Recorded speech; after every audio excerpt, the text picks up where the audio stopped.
Doncs tenim aquí amb nosaltres a Cinto Busquet, un home que podríem dir que és de canvis, que des que va arribar a la parròquia de Calella ha estat una revolució, en positiu, no? Esperem-ho. Sí, Hola, no? Cinto. Molt bon dia, molt bon Sònia, dia. bon dia, Mercè. Bon dia. Vostè ha fet molts canvis, ha modernitzat, està intentant apropar, ens ha parlat aquí de 1.000 iniciatives, que si muntar una escolania, que a la pàgina web, no?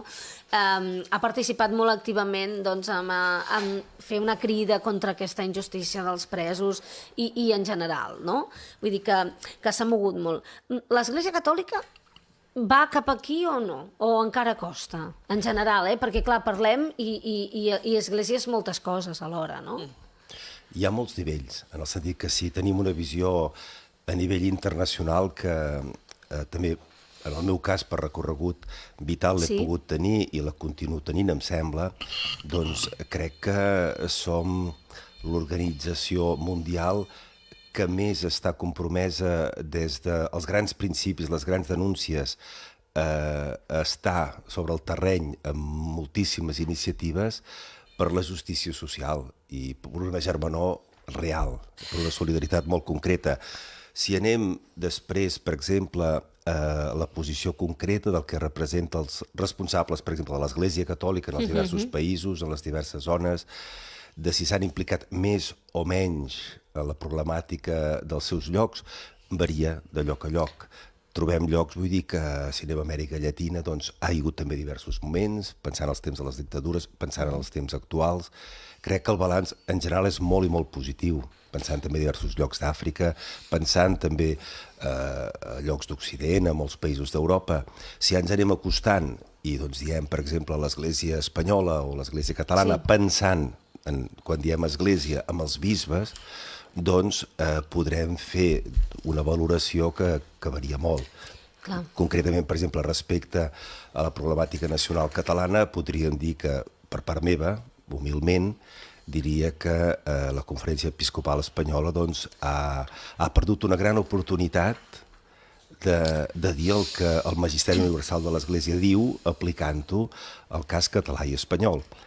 I l'Església catalana, si pensem els bisbes, doncs per tota una complexitat d'orígens dels bisbes actuals, doncs ha estat, segons el meu humil parer, excessivament prudent, perquè ha dit en el seu moment i ha reblat després, referint-se a coses que ja altres bisbes unànimement havien dit abans, coses doncs ben clares respecte al caràcter nacional de Catalunya, als drets de Catalunya com a nació, etc. Però clar, els moments més calents potser algú hagués desitjat més que sortís una veu clara en aquest sentit. Si com a església entenem tots, i no només els capellans, sinó tota la gent implicada, crec que les iniciatives, les presències, els manifestos, doncs han estat molts.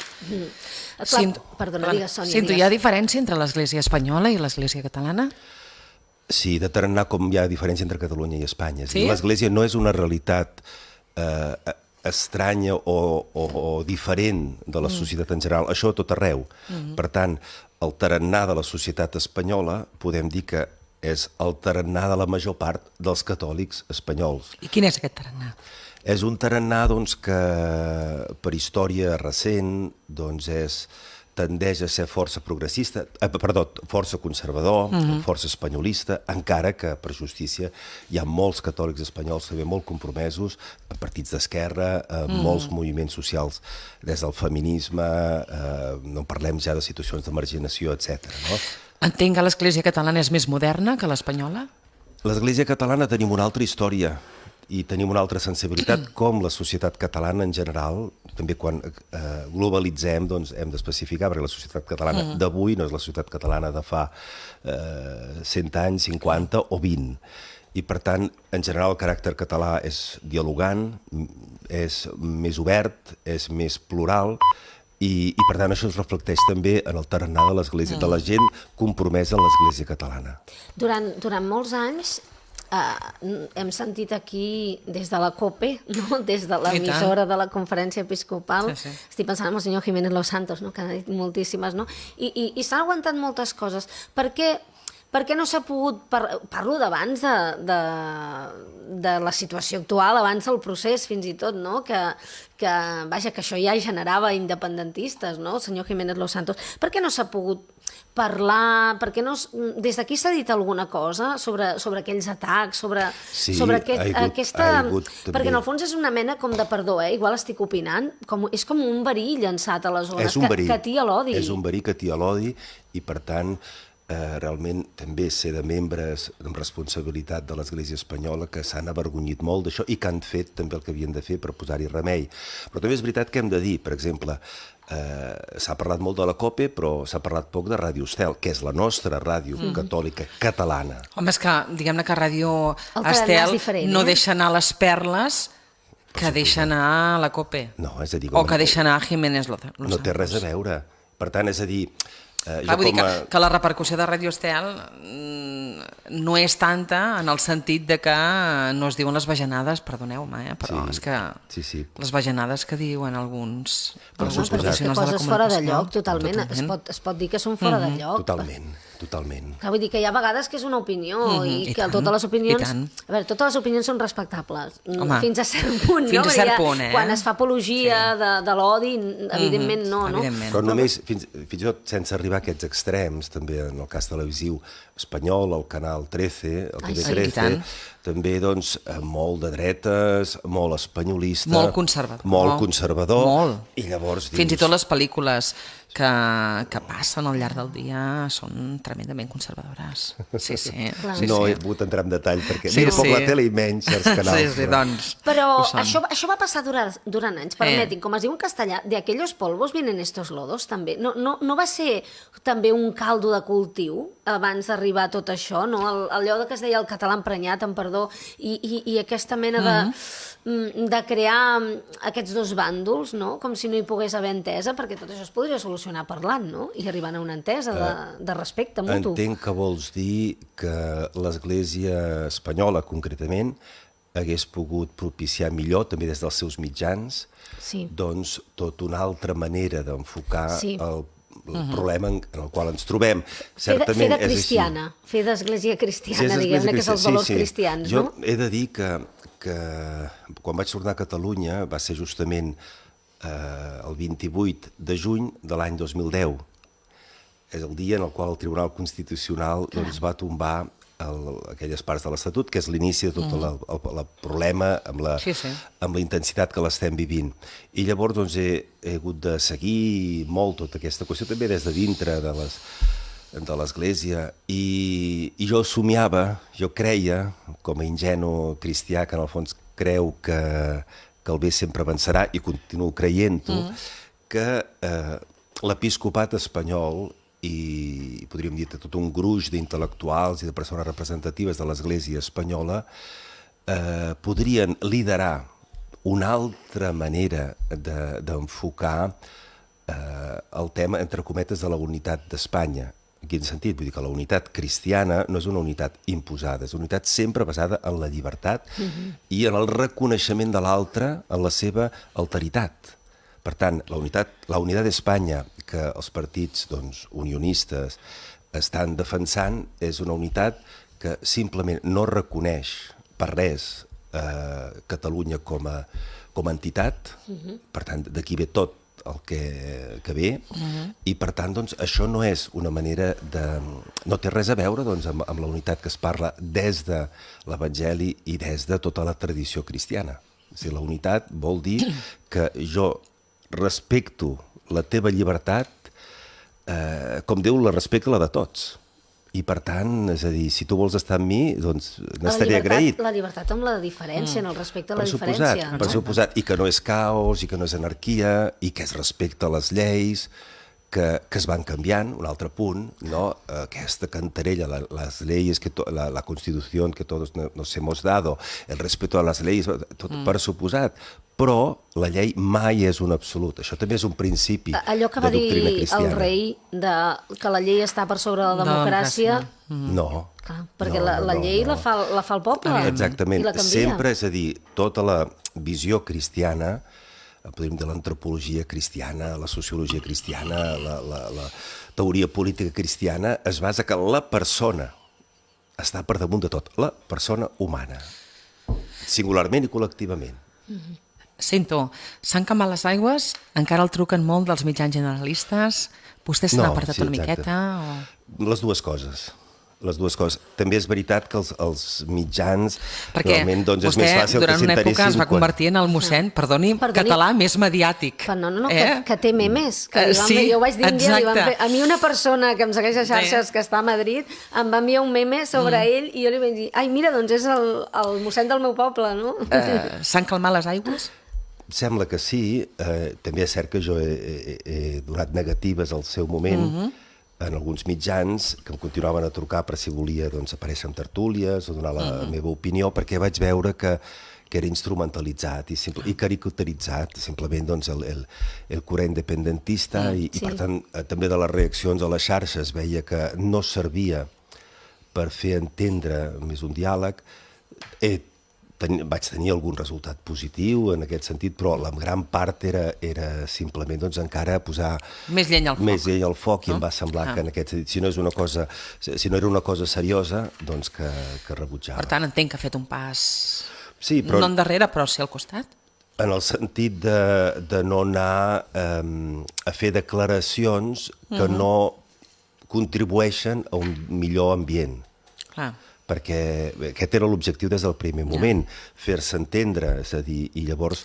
I construir. I construir. Per tant, quan veus que defensar el que et sembla que és evident i que hauria de ser clar per tota persona de bona voluntat, doncs encara contribueix més a aquest fossat que hi ha entre dues versions i entre dos relats del que està passant, doncs és millor potser callar. I crec en aquest sentit que també l'alta política catalana també va per aquí, en el sentit, vull dir, és inútil d'anar dient o d'anar retraient coses si això encara crea més animadversió, més esperit contrari al que estem vivint. I llavors, en canvi, aquest treball de fons, que no es veu, que no surt als mitjans, crec que aquest hi és.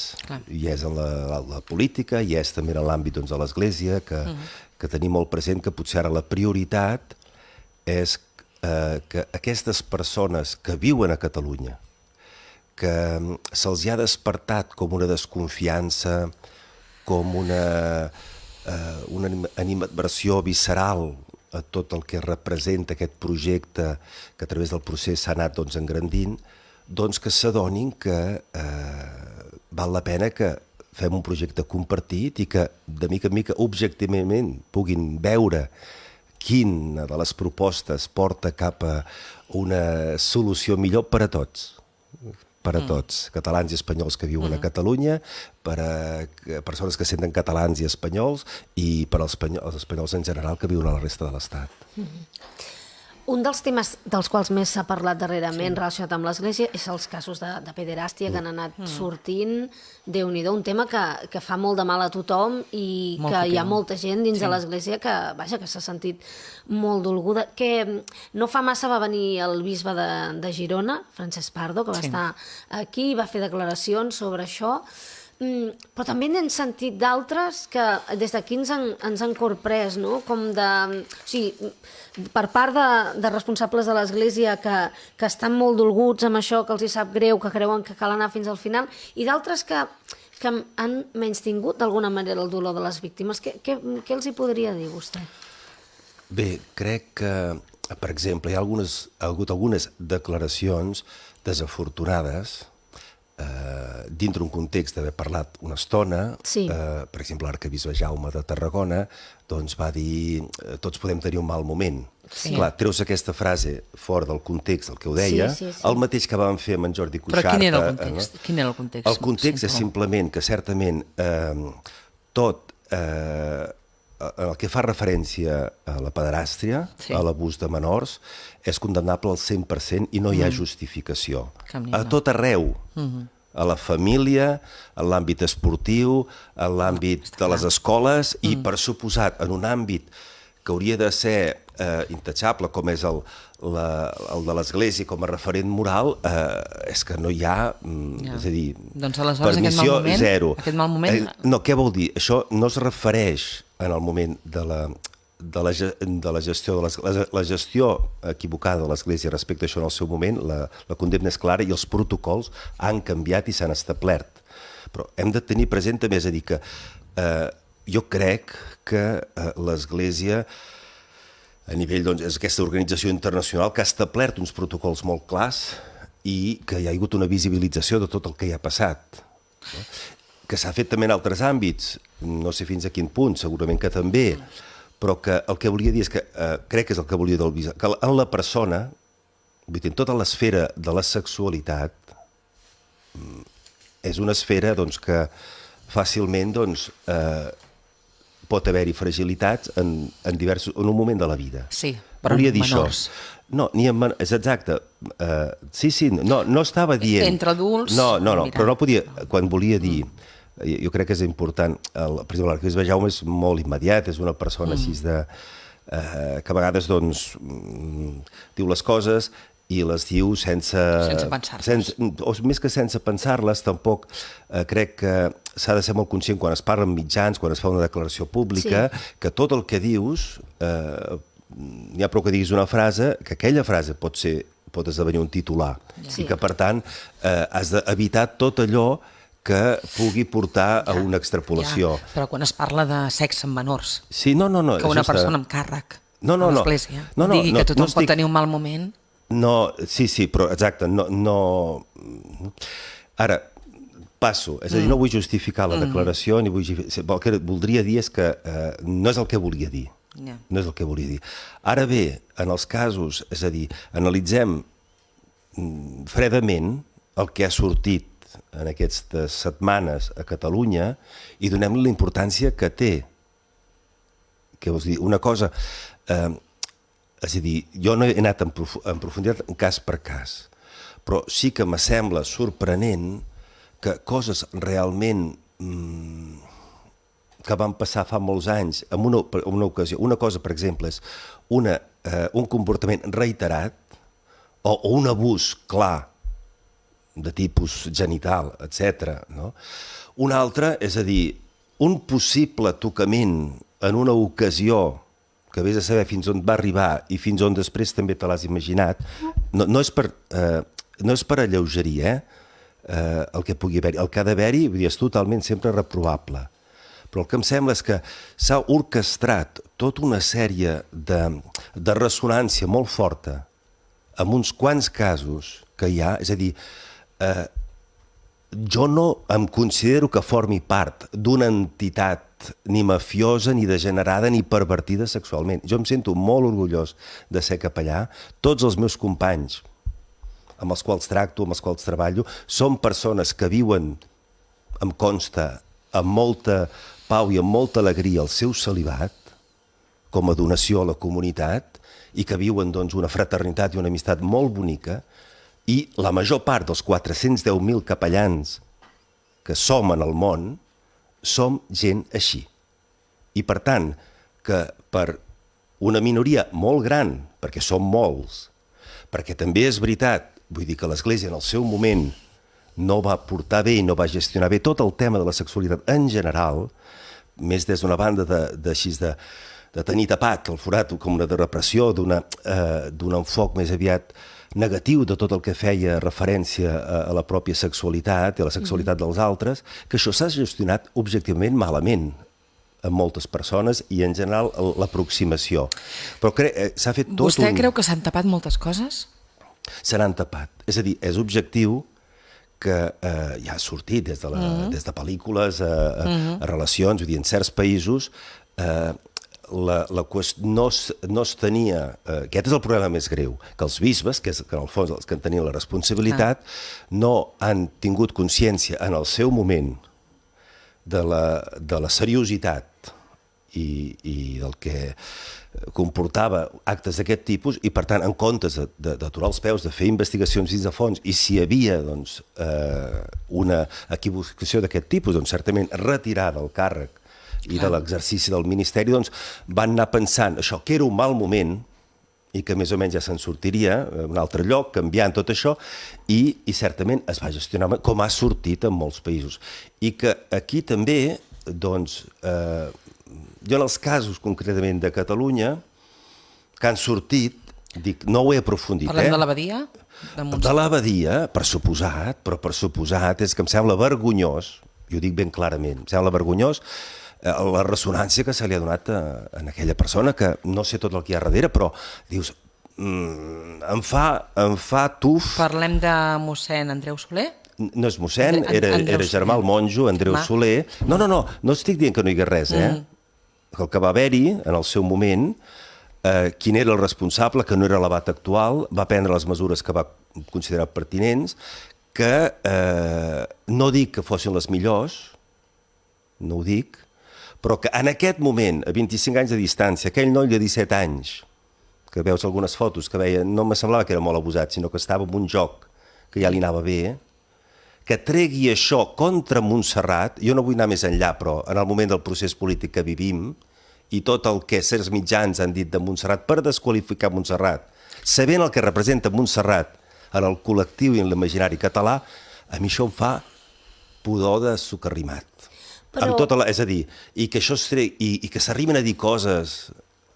Jo no soc, és a dir, jo no soc per afusellar la plaça pública per l'eternitat a les persones, que s'arribi a dir que s'han de treure les cendres d'aquell monjo mort fa 10 anys, que ja va fer el seu exili abans de morir perquè el van retirar al Miracle i que s'estés tranquil allà i que es treguin després, ara fa un mes, imatges fetes amb càmera oculta, tretes de context un altre cop, i tots hem vist el que va passar amb el Jordi Cuixart i el que va dir el Millo fa pocs dies, és a dir, i que això un mitjà, certs mitjans, no faig noms, tregui les notícies i doni... Això me sembla fer el joc a uns interessos... Oh, i tant, amb això de Montserrat, per suposat. Però aquesta gent són víctimes. Tots són víctimes d'alguna cosa, però en aquest cas concret, és a dir, el que no es pot fer és que per una persona tota la institució en la qual aquesta persona està quedi sota sospita. No hi ha dret. És a dir, no hi ha dret. És a dir, la meva institució és honorable. L'Església, és a dir, amb tot el que fem, milions i milions de persones, i que si no féssim, el món aniria molt més malament del que va, no hi ha dret. I denuncio que no som així. La major part, el 90, 95%, 98% de les persones que exercim una responsabilitat en l'Església Catòlica. Per tant, prou de culpabilitzar i de crear així, en l'imaginari de nanos que no han vingut mai a l'Església, és que, vaja, semblem que siguem la casa del comte Dràcula. Vull dir, no és així. Parem.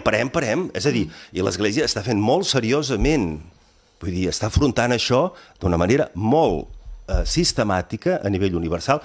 Això no vol dir que en alguns llocs encara la cosa potser no ho hagin acabat d'assumir del tot, però la reunió que va haver-hi amb els presidents de totes les conferències episcopals del món fa pocs dies amb el papa al Vaticà va ser per això. Però ha estat molt decebedora. I llegia a la premsa que va ser decebedor, que s'esperaven més.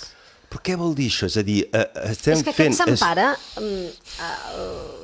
Sant Pare Francesc, quan va arribar, ha portat nous aires, és el primer que ha parlat d'austeritat, d'estar al costat del pobre, de que la humilitat és el que compta. I clar, potser esperàvem més d'un Sant Pare que, si em permet l'expressió, apuntava més maneres, que potser pensen que s'ha quedat molt a mitges, no? Diguem-ne. És a dir, l'Església Catòlica és un transatlàntic molt gran, com deia un bisbe Amb molts passatgers al damunt. Amb molts passatgers al damunt de tot el món, amb 2.000 anys d'història, que quan comença a girar, gira a poc, tot el transatlàntic. Això no vol dir que si a un lloc entra aigua es tapa de seguida, i que si un motor es trenca, aquell motor s'arregla, i que si algú fa una benejanada diu, ei, prou. Però no creu, per exemple, vostè m'explicava abans que creu que s'ha tapat moltes coses, no? I que no s'ha fet bé, que el sexe ha estat molt tabú a l'Església i a la societat en general, A la societat en general, exacte. Vostè no creu que si el que ha passat abans, independentment que ara s'intentin fer les coses bé, si el que ha passat abans no hagués tingut aquest no reconeixement, aquesta impunitat del fet, vostè ha dit, no van ser conscients del que passava i no es va aturar... O si eren conscients, no van aturar-ho. Clar, no genera molta ràbia això, perquè hi ha hagut moltes persones amb l'Església, amb el món de l'esport i en general, perquè ha passat a tot arreu, hi ha pares de família que ho han fet. Pares de família, malauradament, exacte. No creu que això que ha generat molt dolor, aquest permeti mirar una altra banda. Oh, i tant, és el problema principal. Hi ha hagut un mea culpa molt explícit, ja no amb el papa Francesc, ja des del papa Benet. Vull dir, el papa alemany és el que va començar a dir prou i va destapar certes coses que abans estaven per allà. I per tant, en aquest sentit, doncs, com a institució ja s'ha acabat el temps de tapar, el temps de justificar. Aquest protocol ja estava clar abans, però ara les normatives fins i tot arriben a extrems, vull dir, perquè també quan hi ha una acusació, vull dir, qualsevol persona que s'aixeca amb una idea una mica així equivocada, esbiaixada de mi, em pot denunciar sense haver-hi res. I llavors, de seguida es prendrien mesures preventives. Home, la presumpció d'innocència on és, no? Per tant, en el sentit de l'Església, s'ha de mirar de seguida si hi ha una cosa... I si hi ha, doncs, vinga i denunciar, com ja està el protocol, a les autoritats civils, i no s'ha de tapar res. Però si és un que parem-li els peus... Molt bé, sento. Gràcies per ser aquí i respondre aquestes preguntes complicades, però segur que molta gent ha portat molt de neum. Vingui més sovint, ja sabem que té l'agenda molt apretadeta. Amb molt de gust, a la mesura que es pugui. Moltes gràcies. A vosaltres, Mercè, Sònia. Gràcies.